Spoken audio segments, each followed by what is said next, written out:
सुस्वागतम. ओम शक्ती विनायका मित्र मंडळ, कुष्ठरोग वसाहत, गांधीनगर, ठाणे पूर्व उपस्थित गणेश भक्तांचं हार्दिक स्वागत करीत आहे. जहाँ डाल डाल पर सोने की चिड़िया करती है बसेरा, वो भारत देश है मेरा, वो भारत देश है मेरा. भारत हा कृषी प्रधान देश म्हणून ओळखला जातो. एकेकाळी भारतात सोन्याचा धूर निघत होता असं म्हटलं जातं. गेली अनेक वर्ष अन्नधान्यासाठी प्रसिद्धीस असणारा हा देश अशी त्याची ख्याती. पूर्वी राजे महाराजे अन्नधान्याचा साठा करण्याकरता कोठाराचा वापर करीत.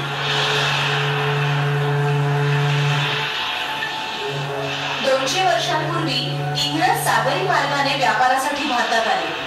व्यापार करताना ईस्ट इंडिया कंपनीची स्थापना केली. धान्याचा योग्य रीतीने वापर करणं, धान्य वाया जाऊ न देणं याचा काटेकोरपणे ते विचार करायचे. भारताला स्वातंत्र्य मिळवून जवळजवळ 70 वर्ष होत आहे, पण आज जगामध्ये भारत एक गरीब देश म्हणून ओळखला जातो. भारतात एकूण लोकसंख्येपैकी 260.03 मिलियन लोक गरीब आहेत. ग्रामीण भागात 193 मिलियन तर शहरात 67 मिलियन लोक गरीब आहेत.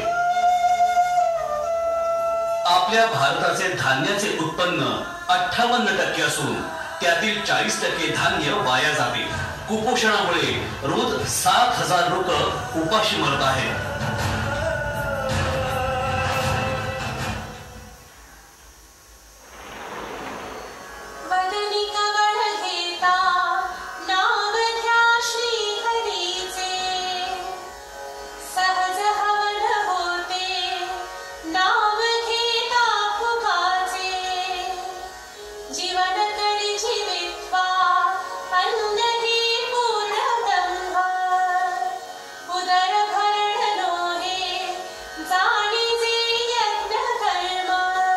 अन्न हे पूर्ण ब्रह्म असं आपण म्हणतो, पण आपण त्याप्रमाणे वागतो का? अशी एक म्हण आहे की एक तीळ 7 जणांनी वाटून खाल्ला, याप्रमाणे आपण वागतो का? अन्नाची नासाडी करणं हे आमचं ब्रीदवाक्य आहे का? धान्य पेरणी करण्यापासून धान्य पूर्ण उगेपर्यंत अंदाजे 120 दिवसांचा कालावधी लागतो. पण हेच अन्न आपण हॉटेल्स मध्ये, लग्न समारंभात किंवा घरी कितीतरी वेळा वाया घालवतो.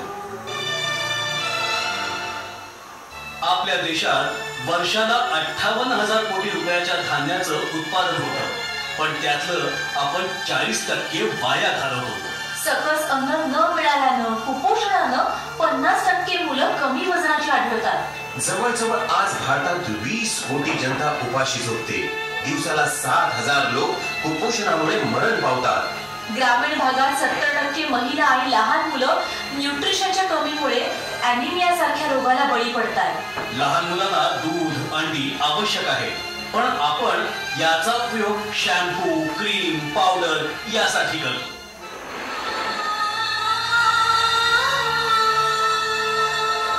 मुंबईमध्ये अशी एक कंपनी आहे जिथे 13,000 कामगार आहेत. त्यांच्यासाठी बनविण्यात येणारे जेवण यांच्यापैकी अंदाजे 350 किलो अन्न फेकून देण्यात येते. तेच जेवण अंदाजे 1200 गरीब लोकांची भूक भागवू शकते. अशा प्रकारे अन्नाची नासाडी करणे योग्य आहे का? चला तर मंडळी, आपण विचार करूया की हे अन्नधान्य आपण कशा प्रकारे वाचवू शकतो.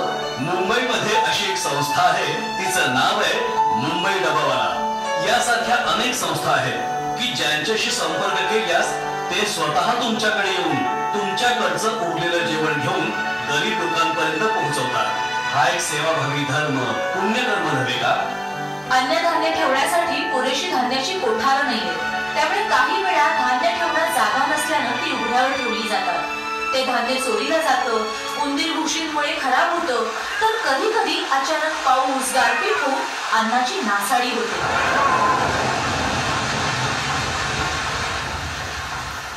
धान्य कोठारात ठेवण्यात जागा नसेल किंवा पावसात सडत असेल तर ते धान्य वाया न घालवता गोरगरिबांना कमी भावात उपलब्ध करून द्या, असं सुप्रीम कोर्टानं सरकारला ठणकावून सांगितलं होतं.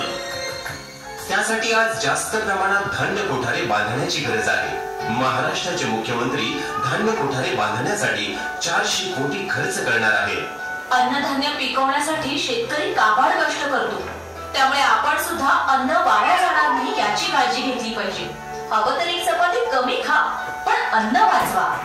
पूर्वी शेतीसाठी सेंद्रिय खताचा वापर केला जात असे. त्यामुळे जीवनसत्वाचं भरपूर प्रमाण त्यावेळी पिकात असायचं.